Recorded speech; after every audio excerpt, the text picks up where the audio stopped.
Hey there, storytellers! Welcome back to my channel. Today's video is going to be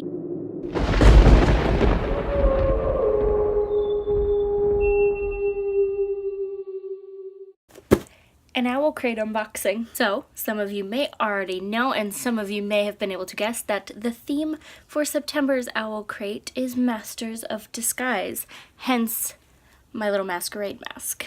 I have been highly anticipating this book I misspoke. I was gonna say box. I've been highly anticipating this box because Owlcrate spoiled it a little bit and revealed that the bookish themed mug was going to be Harry Potter themed, which I'm so excited about.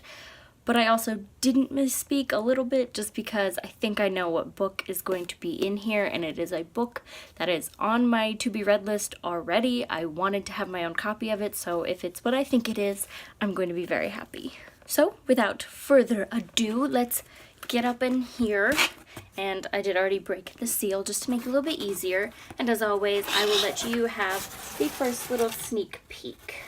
So, first things first, we have the spoiler card for the box, and the artwork is of a, I guess I would say, Victorian setting, where there's two gentlemen pining after this mysterious blonde in a masquerade mask. So I would say it's highly appropriate that I grabbed my own. I don't want to actually read and spoil what's in there for myself, even though I already know about the mug and the book, obviously, but I'm gonna set this aside and we'll get into it. So I see the mug for the box on top, the box for the mug on top. Speaking out of order, but I'm going to hold off on that and go for the little pin that matches the spoiler card art, just because I like to get that out of the way.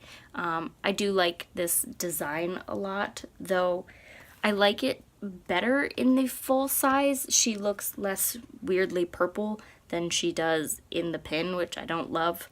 But I do like it in the bigger form, so The next thing in the box was a lip balm, and it is called Kiss of Deception, and it has an apple and spearmint flavor or smell to it. And very carefully, I will check the card carefully. It is designed by Geek Fire Labs, because I do want to make sure I give credit where credit is due. So give me a second, I want to give it a sniff. Okay, so I have the wrapping off, and I will give it the first sniff. And it's very, the spearmint scent really takes over it, but there's just like a hint of green apple there. It smells a lot like gum, which is sort of what you'd expect from like a spearmint kind of smell. It is inspired by, it says, used to deceive princes and assassins alike, so I'm not exactly sure which book franchise this is supposed to be inspired by.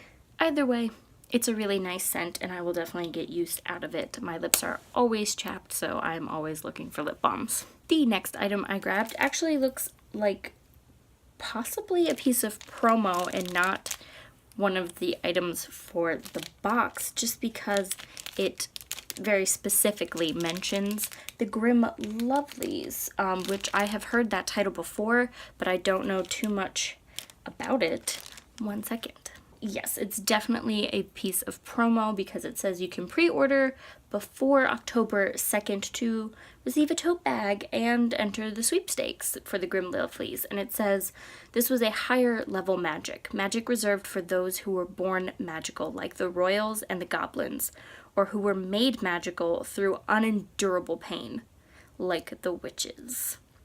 Who was she, an untrained, untested neophyte, to dare such a spell? I don't know what this is really, but it sounds really good.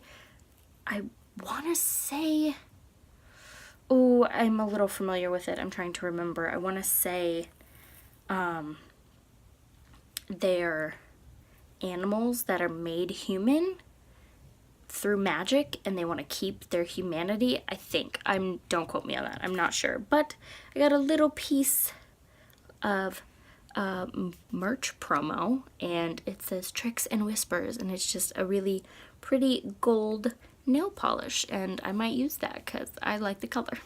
The next item in the box is Nemesis Foaming Bath Soak, which is very clearly bath salts, and it is an Owlcrate exclusive by Lilu's Soaps, and it is inspired by The Diabolic, which is not a book I've ever heard of, so I don't know what it's about. Does it say what the scents are supposed to be? It doesn't say. It just has, it has glitter star-shaped soaps in there. I don't know what Nemesis smells like, so let's find out. I'm gonna be careful not to dump this all over my bedroom floor, because that would be just like me to do that. Okay, I got it open. Oh, it's very citrusy. I love that. I don't know if you can see. There you go. It's very sparkly. It's lavender. It's got, can you see? You can kind of maybe see the like sparkly gold stars in there. They're very, oh, maybe I'm wrong or not. I'm not sure. Either way, it's very sparkly and a little dusty at the moment. Ooh, got my eye.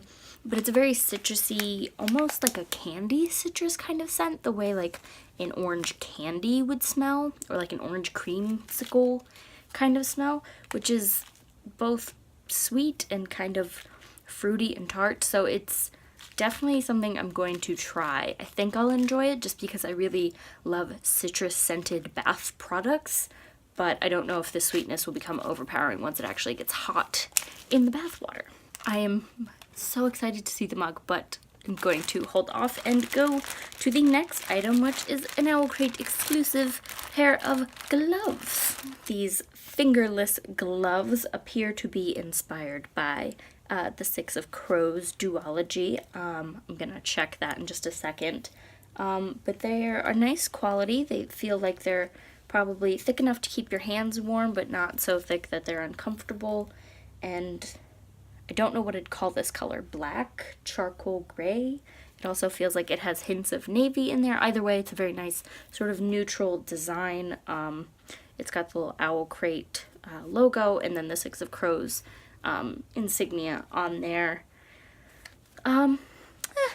I won't use them anytime soon because it's not cold enough for that, but I do like fingerless gloves when I'm driving because sometimes you have to reach for something in the car and you have to be able to have the dexterity to pick it up, but it's winter and your hands are cold and you want them covered somewhat. So I think I will get good use out of these because they're a nice color that won't really clash with anything. So I think these are great. And just a quick double check, they are definitely inspired by Six of Crows. It says you are now an honorary member of the Crow Club. Wear your exclusive fingerless gloves when you're up to no good in the streets of Ketterdam. And they were created by Owlcrate, obviously. Okay, like I said, setting the mug aside for one more minute, I'm going to move on to the last bookish goodie in here before we get to the mug, before we get to the book. So, we have an art print of a very mischievous looking female character whose outfit I'm a big fan of. I have no idea who she's supposed to be, so let me check the spoiler card. This print was designed by Kirsty Carter, and it is supposed to depict Lila Bard from the Shades of Magic series, which I believe is by V.E. Schwab, and I have it on my to-be-read list, but I haven't read it yet, and I'm pretty excited to because she looks like a lot of fun. So I'm going to pick those up as soon as I can, but I really enjoy this. I can't wait to get more bookish character prints. I only have 2 at this point, but I'm really a fan of them, especially because the artwork is always so well done. So I can't wait to get more. Okay, here we go. The moment I have been waiting for. The mug, which is designed by Kara Kozik, and it is inspired by Harry Potter and the Prisoner of Azkaban, which I know already because I saw the Owlcrate spoiler and I don't even care because I'm excited because that is one of my favorite Harry Potter films and books, so not even upset about it. And I'm taking the mug out while I talk to you because I can't wait to look at it. Okay. Oh, this is nice. You can't see anything because I'm blocking it. But it's really nice. Okay, so we have first Sirius or Padfoot and the night bus scene, and then it slowly moves into the Whomping Willow scene where we have Peter Pettigrew or Wormtail, and then Professor Lupin or Moony. And then if you keep going, we have the scene by the lake where Harry fights off the Dementors using his Patronus, which is the stag, which is symbolic of his father, James. So this is clearly a Marauders-inspired mug, and I cannot explain how excited I am to have it. And Kara's artwork is just so beautiful and adorable at the same time. I'm going to use this so much, and I'm not gonna let anybody else touch it because I love it. The last official item in the box is of course the book, and I am very excited because it is exactly what I thought it was going to be, and it is Mirage by Sumaya Daud.